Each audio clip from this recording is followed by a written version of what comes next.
intelligence. You're just the funnel. You are the funnel for all of this information. And you have to reach out to all the other parts of the organization to say, this stuff that we're gathering, this stuff that we're doing, might have proven ROI value to somebody else, not just in the PR world, not even just in the marketing world, or not just in the sales world. You have to look at it as a much broader conversation that is going on about your brand. Some of it is relevant to you, some of it is much more relevant to everybody else.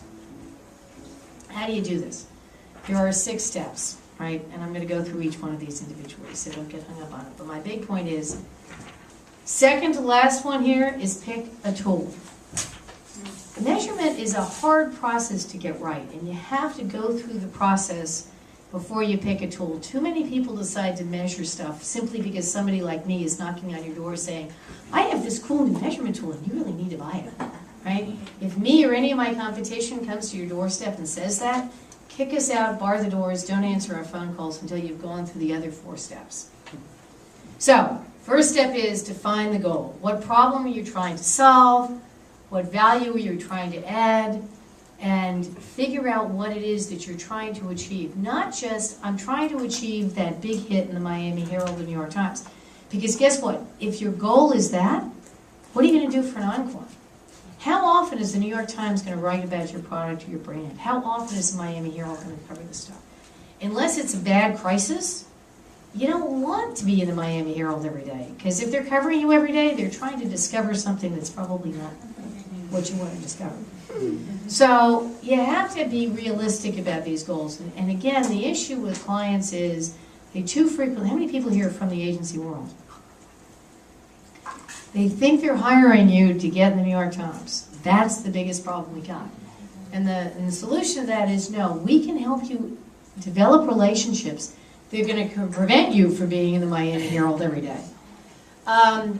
You got to find out what the, how many, so those of you who are not on the customer side, how many people are, I mean the agency side, how many people are on the government agency folks?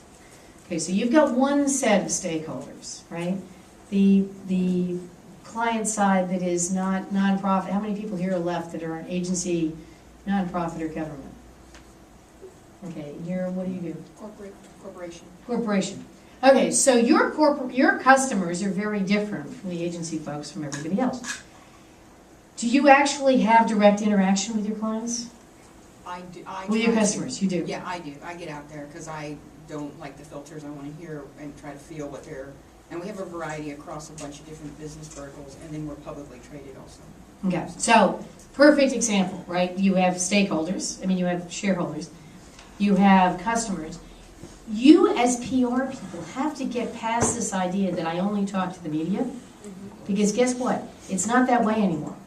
You've got customers out there who are talking directly to each other, the media is talking directly to them. You gotta get past this, and I can't tell you how many clients I've gone into who say, oh, well, I can't do that. I'm like, you already are. If you're tweeting, you're talking to your customers. If you're on Facebook, you're talking to your customers. So you need to find out what they're doing, what they're seeing, what keeps them up at night, where they're going for information, what influences their decisions, what's important to them, right? Most of the time, your corporation already, if you're in the corporate world, your corporation probably has some level of market research that knows the answers to these things. And if they don't want to give it to you, go to the boss, go to the CEO and say, hey, I need this information to do my job. There's no reason on earth for anybody in market research or consumer information or consumer intelligence or market information to not give this to you, right? Other than petty ego stuff. So go to that and make sure you have this information for starters. Because you want to know what's going to make them act. So then you need to know, okay, what role do I play? What act can I make them have, right? What do I want them to do?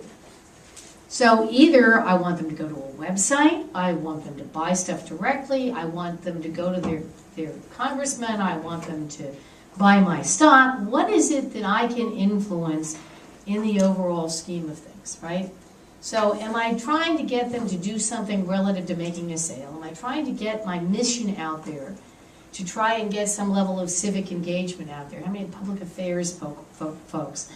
This is typically your goal. Or, I want to improve relationships, I want to improve positioning, right? Not to denigrate anybody, but in the overall scheme of things, and I've been doing this for 23 years, everybody's goals can be force fit somehow into these 3 buckets, right? Everybody in this room will tell me they have different goals for their programs. I can probably force fit it into one of these 3 things. Why do I do that? Because it makes this whole thing very simple. Because once I've done that, I can tell you that your goals for relationship, your metrics are % improvement in relationship scores, or % increase in recommendations, or % increase in favorable positioning or favorable messaging out there, or level of engagement. Something along those lines is going to demonstrate that you have better relationships. If my goal is to get the word out there, my civic engagement piece, it's going to be, did people hear it, right? Did people believe it? Did people act on it, right? How many petitions were signed, or what percentage increase in awareness was there? Awareness is measured, by the way, by surveys, right? Not by impressions, right? You ask people, are you aware of something or of a brand? That's a survey, and you can't get around that. Sales, marketing, right? You have things called